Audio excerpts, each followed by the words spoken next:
All right, what's going on, Giants fans? The Giants beat the Panthers 21-19 in preseason. I'm Bobby Skinner, and I'm doing my best to not overreact to this.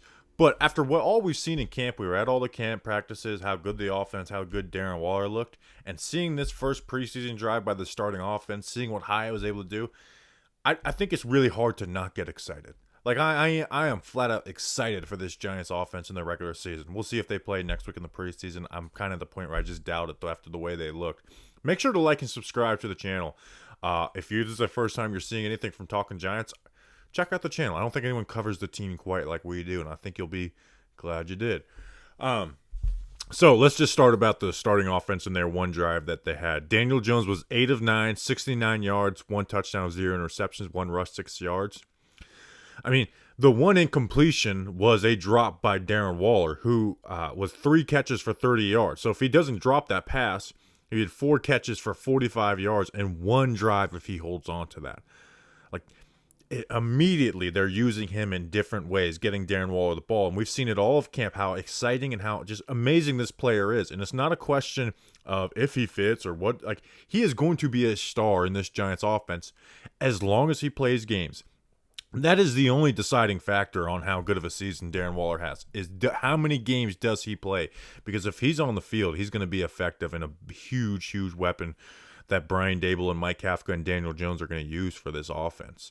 Daniel Jones, it's got to be refreshing for a guy like Daniel Jones going through the stuff he went through at Duke, his first 4 years in the NFL, and now to have a guy out there like Darren Waller, where it's like, yeah, this is an advantage. This is really nice to have. And hey, this is bland preseason games where you're not scheming up a ton. You're just kind of running your basic stuff.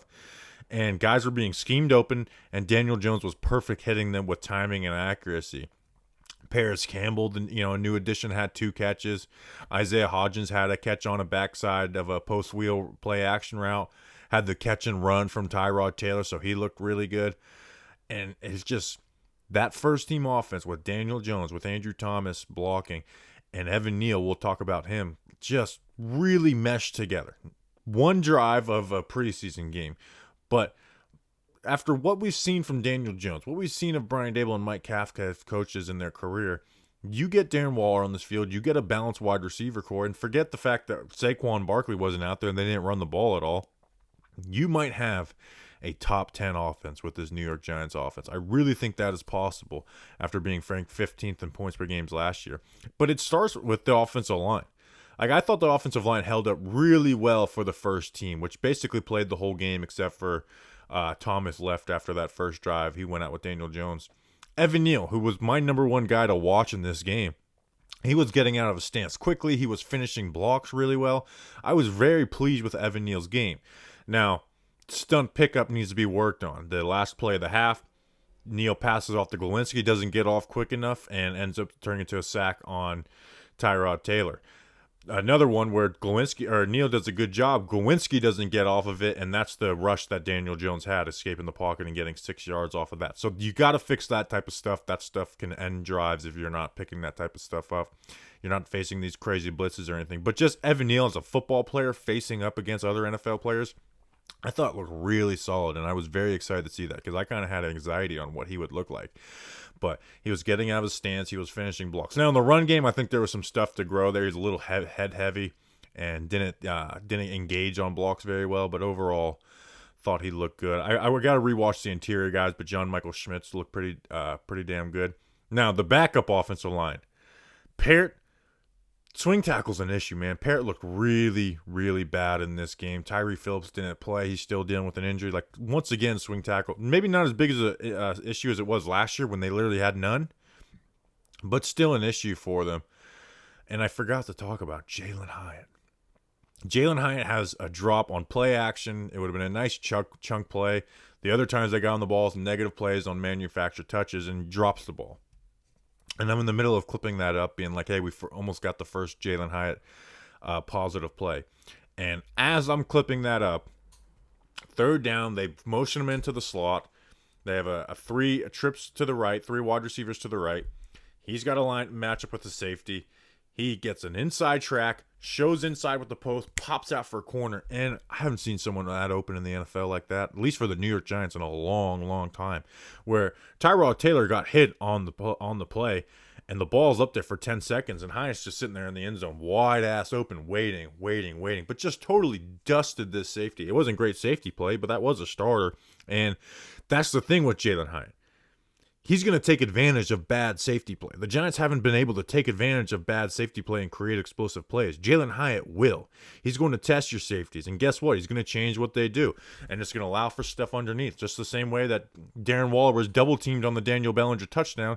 It just allows for this offense to operate smoothly, and I think Daniel Jones is just going to be really nice. As far as the run game, Eric Gray, he did have a really nice 9-yard touchdown where he ran through contact. I thought we'd come out of this preseason a little more hype with him. His pass blocking, it was bad in the first game. It was really, really bad in this game. And he allowed the hit on the Jalin Hyatt pass. He allowed another hit. He really, really needs to work on his pass blocking. In the run game, he looks a little slow, but I like the way he won cuts. He had some good runs. Jashaun Corbin, though, despite you go look at his stats and look at them and they're horrible, penalties kind of screwed him. Where all his good plays got called back with penalties thanks to the backup offensive line. Where he was avoiding, a lot of his best plays were 1-yard runs where he's getting tackled in the backfield, he cuts, avoids that, and then turns it into, a 1-yard run. Made some plays in the receiving game. The best one was called a holding on Matt Parrott. So I thought he looked pretty good. James Robinson just looks kind of slow and bad. He's not making the team.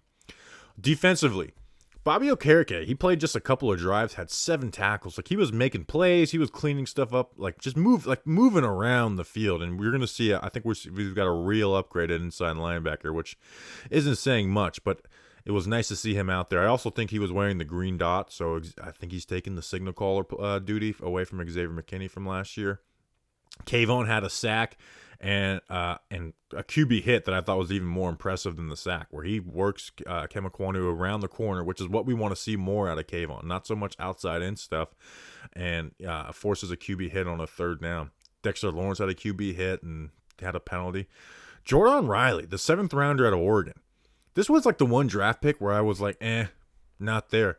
Dre Patterson, the D-line coach, talked about it to the media this week and being yeah, his film wasn't good, but we went and met with him and saw the athlete and the body that he has, and we knew something we could work with. Dre Patterson, man, the defensive line coach for the Giants. He had a big 4th down tackle for a loss. He had a really nice play on the backside of zone where he goes and swims the center.